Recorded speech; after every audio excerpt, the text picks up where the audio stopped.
Sabemos que en la lógica de la discusión política, la apelación al mérito individual y la idea de que ese mérito individual pueda convertirse en un sistema de gobierno tiene bastante éxito.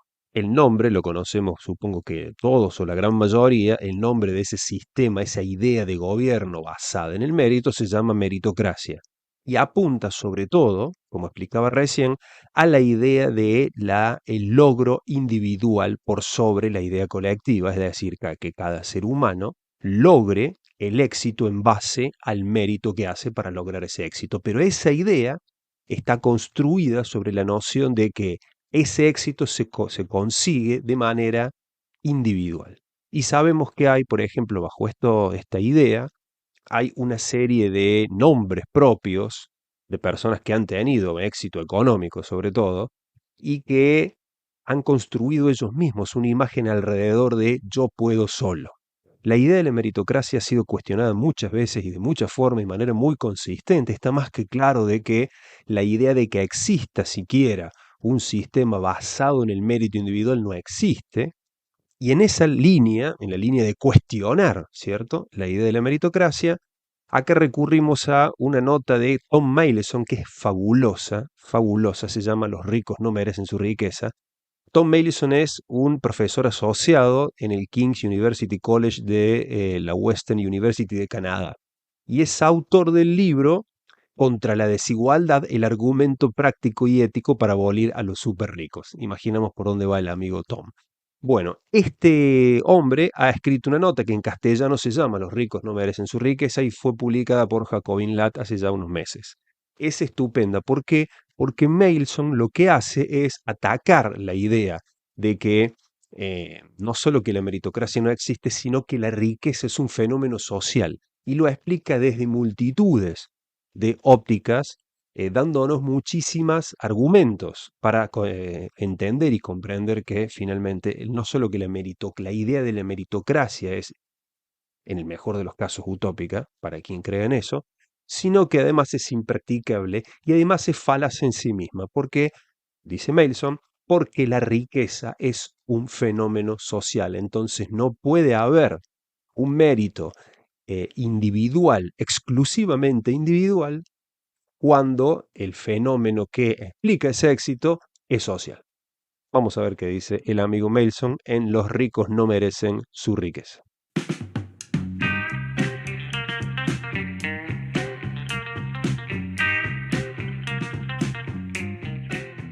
Maleson parte por el nacimiento de la idea esta de que el mérito individual explica por sí solo el éxito y sobre todo el éxito económico. Nos dice Maleson, en 1872, Émile Woodmy, fundador de la prestigiosa universidad parisina Sciences Po, expresó así la creciente ansiedad de las élites. Decía Woodmy, las clases que se llaman superiores solo pueden preservar su hegemonía política invocando la ley del más capaz. Como los muros de sus prerrogativas y de su tradición se desmoronan, la marea democrática debe ser frenada por una segunda muralla formada por méritos brillantes y útiles, por superioridades cuyo prestigio imponga obediencia, por capacidades de las que sería una locura que la sociedad se privara. Bueno, la idea evidentemente ha funcionado bastante bien a partir del merecimiento, como les decía, convertido en sistema, o sea, meritocracia, y sus ideas satélites que lo complementan y lo respaldan, como la autosuperación, el premio al esfuerzo, la resiliencia, etcétera, etcétera, etcétera. Volviendo a la cuestión, para empezar, Maleson dice lo siguiente: los progresistas suelen rechazar el argumento meritocrático, señalando que la competencia económica es extremadamente injusta. Algunas personas han sido bendecidas con herencias privadas, escuelas de élite y redes familiares bien conectadas, mientras que otras se ven obstaculizadas en todo momento por la inseguridad económica, el sexismo y el racismo. Sin embargo, para el autor de la nota, estos argumentos se quedan cortos para desmontar la idea de la meritocracia, y es ahí cuando la cosa se pone más interesante. El problema fundamental, sigue Maleson, es que la economía dominante, al igual que la cultura hegemónica, suele concebir la obtención de ingresos como si fuéramos Robinson Crusoe produciendo nuestra propia propiedad privada solo a partir del sudor de nuestra frente y luego intercambiando la propiedad recién creada con otros en un mercado libre. Esa idea que les decía recién es la que desmonta Melson. ¿Por qué? Porque toda producción es en su raíz un proceso fundamentalmente social, 1, y colaborativo, 2. El primer paso para abogar esta idea de que la producción es un proceso social y colaborativo y desbarrancar la idea de que somos Robinson Crusoe, que logramos el éxito solamente con el sudor de nuestra frente, es la subestructura definida por Melson como la contribución, a menudo ignorada, del trabajo de otras personas. Pensemos en lo siguiente. Cada día, en todas las ciudades del norte global, miles de semirremolques van y vienen transportando mercancías. Cada uno de estos camiones gigantes puede transportar aproximadamente, dice Melson, 78.000 libras, que es una unidad de peso, y recorrer aproximadamente 2.000 millas antes de necesitar rellenar su depósito. Para convertirlo en nuestras métricas, en nuestras unidades de peso y de distancia, serían 78.000 libras, unos 35.000 kilos, y 2.000 millas, unos 3.200 kilómetros. ¿Ok? Entonces, cada día, estos semirremolques, cada uno de estos camiones semirremolques pueden transportar aproximadamente 35.000 kilos y recorrer aproximadamente 3.200 kilómetros antes de necesitar rellenar su depósito. Sin embargo, la hazaña no se debe únicamente al conductor del camión, nos dice Melson.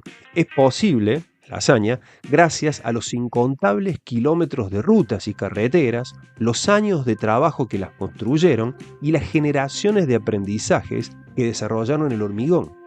Lo mismo ocurre con los camiones, con el combustible, etc. Es decir, el camión es posible por todo el trabajo histórico de decenas de miles de personas, ingenieros, fábricas, etc., que terminaron construyendo camiones capaces de transportar 35.000 kilos y 3.200 kilómetros, y por el trabajo sobre el desarrollo del combustible capaz de mover estas bestias, y así sucesivamente. Para hacernos una idea, dice Melson, de la potencia de este ejemplo, podemos preguntarnos qué necesitaríamos los seres humanos para llevar a cabo esta tarea tan simple de transportar 35.000 kilos en 3.000 kilómetros. Lo que hoy puede hacer un camionero en un día le llevaría a una persona sin nuestra estructura unos 2.700 años. Entonces, emprendedor maravilloso, que compra productos en China y los trae a su país y los revende porque tiene una gran inteligencia y mucho mérito y ha hecho millones o miles o cientos o lo que sea. Pero usted trabaja y transpira y está solo y no le debe nada a nadie lo ha ayudado. ¿Cómo haría para vender esos productos? O para llevar a cabo esa maravillosa idea, si no existiera un barco que lo trae y un camión que lo carga y una moto que se lo trae a su casa? ¿Cómo haría usted para vender eso si alguien no hubiera construido un barco, si alguien no hubiera construido un camión, si alguien no hubiera construido una camioneta o una moto, si alguien no hubiera creado el pavimento y hecho rutas y etcétera, etcétera, etcétera, etcétera? Cualquier tipo de emprendimiento, cualquier tipo de empresa es negocio por una serie de infraestructuras que facilitan y posibilitan ese negocio. Dice Melson, lo que nosotros estábamos hablando sería la infraestructura física, rutas, puentes, trenes, sistemas de abastecimiento de agua, alcantarillado, redes de luz, de telecomunicaciones, etcétera, etcétera, etcétera. Toda infraestructura que nos permite a nosotros poner en práctica, desarrollar una idea o un sistema productivo. Pero no está solamente esa infraestructura. En sí existe, por ejemplo, la infraestructura político-jurídica del Estado que proporciona estabilidad social, garantiza la propiedad privada. Siempre nos olvidamos, mensaje de los libertarios, de que el odiado Estado es el principal y único garante de la propiedad privada. Entonces tenemos un Estado que da leyes, que garantiza la propiedad, etcétera, etcétera, etcétera, para que nosotros podamos desarrollar un negocio. Si no, no lo podríamos hacer. Esa infraestructura, por ejemplo, define un sistema de derechos de propiedad, que es lo que decía recién, qué se puede vender, quién puede vender, cuánto puede vender, el dumping, vender por debajo del precio de costo está prohibido, las prácticas monopólicas están prohibidas, robarle al de al lado está prohibido. Es decir, ¿por qué existen todas esas ideas? Para tratar de garantizar de que el sistema de competencia funcione lo mejor posible. Después funcionará mejor o peor, pero ese es el objetivo. Pero eso no es todo, dice Maleson. Veamos, por ejemplo, además, la infraestructura del conocimiento. Hablamos de la infraestructura político-jurídica. Qué difícil que es infraestructura, ¿no? Para hablarla. Y también hablamos de la infraestructura física. Hablemos de la del conocimiento. Una de las principales fuentes de prosperidad moderna, dice Maleson, si no la más importante, es el conocimiento colectivo acumulado que hemos heredado del pasado. La mayor parte de nuestra riqueza moderna no puede atribuirse al esfuerzo o las decisiones de inversión de individuos aislados, sino que es más bien una cadena de causas y consecuencias en las cuales los individuos van añadiendo eslabones de conocimiento, de innovación a esa cadena, donde cada uno de nosotros usufructúa, digamos, ese conocimiento adquirido para hacer cosas nuevas y al mismo tiempo mañana alguien va a usufructuar el aporte nuestro a esa cadena de conocimientos o a esa ruta de conocimientos o como quieran llamar. La infraestructura asistencial, dice Maleson, que es, entre otras cosas, la producción de capacidad humana. Ninguno de nosotros podría caminar, hablar o pensar si no fuera por nuestros cuidadores. Esto es más evidente en la primera infancia, pero persiste más sutilmente a lo largo de nuestras vidas, ya que dependemos de amigos, familiares y seres queridos para poder vivir. Entonces existe una infraestructura asistencial que nos ayuda con nuestros hijos, una esposa o esposo que te prepara la comida, un tío que te prestó dinero alguna vez, tu mamá, tu papá, tu cuidador, tu hermano, tu tío que te cuidó cuando vos eras niño, te dieron la teta cuando eras un bebé, etcétera, etcétera, etcétera. Si no existiera toda esa red asistencialista, sencillamente no podríamos vivir. Otro sistema también vital es el sistema ecológico, porque proporciona requisitos previos básicos para la vida. El medio ambiente es un soporte vital, ya no solamente porque nos provee de vida, sino porque además nos provee de recursos. Toda la producción, al final de cuentas, sale de recursos. Necesitamos elementos para explotar y para convertir en producción. La producción sale del recurso. Entonces, dice nuestro amigo Maleson, la idea de que Bill Gates o Bezos o Elon Musk son inmensamente ricos porque millones de personas compran su producto voluntariamente y con entusiasmo es cuestionable. Bill Gates, por ejemplo, solo puede crear los productos de Microsoft con la ayuda de una inmensa superestructura. Una amplia red de padres y profesores que lo socializaron, una comunidad segura, generaciones de científicos e ingenieros informáticos que crearon el vasto edificio intelectual sobre el que construyó toda su empresa, una infraestructura político-jurídica que le proporcionó todo tipo de derechos legales, como por ejemplo la primacía accionista, dice Maleson, que le permite apropiarse de la mayor parte de los beneficios obtenidos por miles de trabajadores, mientras priva a esos trabajadores de cualquier voz en la gobernanza de la empresa, porque él es el principal accionista, y quizá aún más importante en este caso, el privilegio de los derechos de autor. El derecho de autor es un fenómeno social, es una convención convertida en ley que dice que el dueño de una idea usufructúa de esa idea y tiene garantizado el usufructuo de esa idea.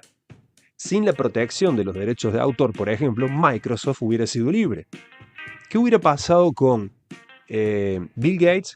Desarrolló Microsoft, no hay una ley de protección de la idea, no existe, socialmente no se construyó esa idea, entonces simplemente cualquier persona podría copiar Windows y simplemente lo tendría, cada uno tendría su Windows en su casa copiado y no hubiera pagado un peso, ni un sol, ni un dólar, ni la moneda que cada uno usemos, ni un real para tenerlo. Entonces, sin la protección de los derechos de autor, los productos de Microsoft, que son intelectuales, digamos, no son cosas tangibles, simplemente se compartirían gratuitamente. Y por lo tanto, Bill Gates no hubiera podido construir su emporio llamado Microsoft. La cuestión esencial es la siguiente, dice Maleson. La productividad total de una persona procede en pequeña parte de sus aportaciones personales como el talento y el esfuerzo, que por supuesto que existen. Pero en gran parte, esa productividad total proviene de las aportaciones sociales a las que ese sujeto puede acceder. Las aportaciones de la sociedad no solo son mucho más importantes en términos de productividad total que el esfuerzo y el talento, sino que también son cuestión de suerte, lo que beneficia enormemente a unos sobre otros y socava cualquier pretensión de merecimiento. La subestructura es en realidad una vasta herencia social. Entonces, continúa, la visión meritocrática estándar del merecimiento es una mentira y un engaño. La producción moderna es un proceso profundamente interdependiente en el que intervienen el trabajo colectivo y las instituciones de gran parte de la comunidad, así como millones de nuestros antepasados muertos hace mucho tiempo que de alguna u otra manera aportaron conocimiento para que nosotros podamos desarrollar una idea. La riqueza de los ricos, dice Mason, no es merecida, es una herencia social. Y por eso, y ahí viene el aporte ideológico de Mason, dice él, toda la gente tiene derecho a recuperarla. La creación de la riqueza es un proceso estrictamente social.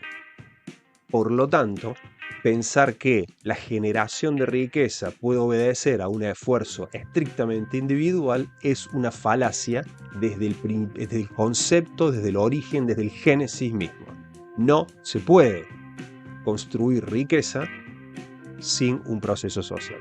Yo no puedo hacerme millonario si alguien no compra lo que yo vendo. Yo no puedo hacerme millonario si no hay un sistema que garantice de que esas cosas son mías.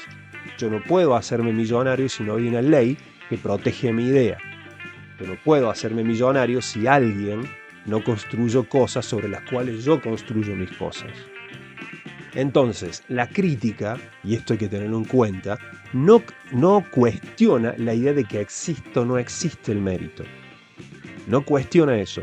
La crítica de Mason cuestiona la idea de construir una noción estrictamente individual del éxito, económico en este caso, y del mérito. De que una persona sola, con el sudor de su frente, sin ninguna intervención externa, por su propio mérito, pueda tener éxito sin importar el contexto en el que desarrolló esa idea y sin importar el enorme aporte social que tuvo para que esa idea se convierta en un éxito.